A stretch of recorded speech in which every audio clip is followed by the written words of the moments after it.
Some sobbed quietly in the corner. Others angrily railed against India's government. And still more, Hindus and Muslims alike, just sat catatonic with grief as bodies wrapped in white shrouds were wheeled in and out of a hospital mortuary in northeast Delhi.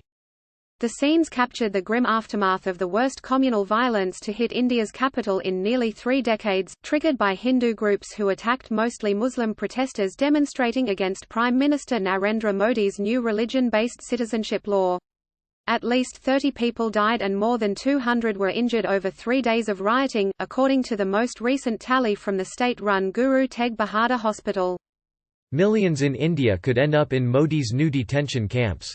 Family members of the deceased said the violence began spiralling Sunday soon after Kapil Mishra, a member of Modi's Bharatiya Janata Party, or BJP, threatened to take action if police didn't clear the protesters before the end of U.S. President Donald Trump's 2-day state visit.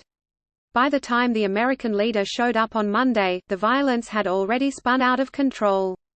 Delhi has been a hotspot in deadly protests that swept across India after the parliament, dominated by Modi's Hindu Nationalist Party, passed the Citizenship Amendment Act in December.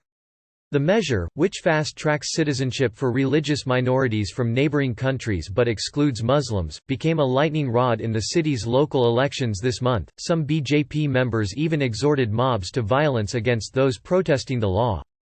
Although Modi's party was resoundingly defeated in the Delhi vote, it still has control over the city's police and other security agencies, which report to Home Minister Amit Shah, the Prime Minister's right-hand man.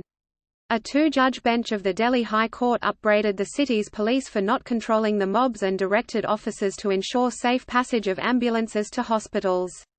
The new law behind India's latest sectarian violence, quicktake. Anger at the police was palpable among grieving relatives in the northeast Delhi hospital. Rohit Solanki, 24, said his family had been waiting for the results of an autopsy for nearly 2 days before it could collect the body of his older brother Rahul, who he said was shot in the neck minutes after he stepped outside to buy some milk. The man stoking nationalism in India could succeed Modi one day. Papa had been calling the police non-stop all afternoon on Monday, Solanki said. The violence kept getting worse. We kept asking for help but no police came. Footage showed shops and cars on fire, buildings gutted, and gangs of men armed with sticks and rocks roaming the streets. At least 3 reporters were injured as rioters attacked them for filming the clashes. Digital news portal The Wire showed a vandalized mosque in western Delhi, where a flag featuring the Hindu god Hanuman was placed on the minaret. On Wednesday, Modi called for calm and said police and other agencies were working to ensure peace and harmony. Ajit Doval, his national security advisor who has been briefing Modi and Shah, said the violence was under control and police were doing their jobs. Press Trust of India reported in the early morning hours on Thursday. Mishra, the BJP member whose comments helped spark the violence, said he was getting death threats, in a defense of his actions posted on Twitter this week. He said that supporting the citizenship bill, asking for roads to open and telling the truth weren't crimes, adding, "I don't fear this massive hate campaign against me." The worst of the violence appeared to end on Tuesday, Trump's last day in the country. At a press briefing in Delhi, the U.S. president praised Modi's commitment to religious freedom and declined to comment on the riots. "That's up to India," he said. On Wednesday, victims with bullet wounds still kept entering the northeast Delhi hospital, a man hit in the chest, a teenager with blood dripping from his shoulder.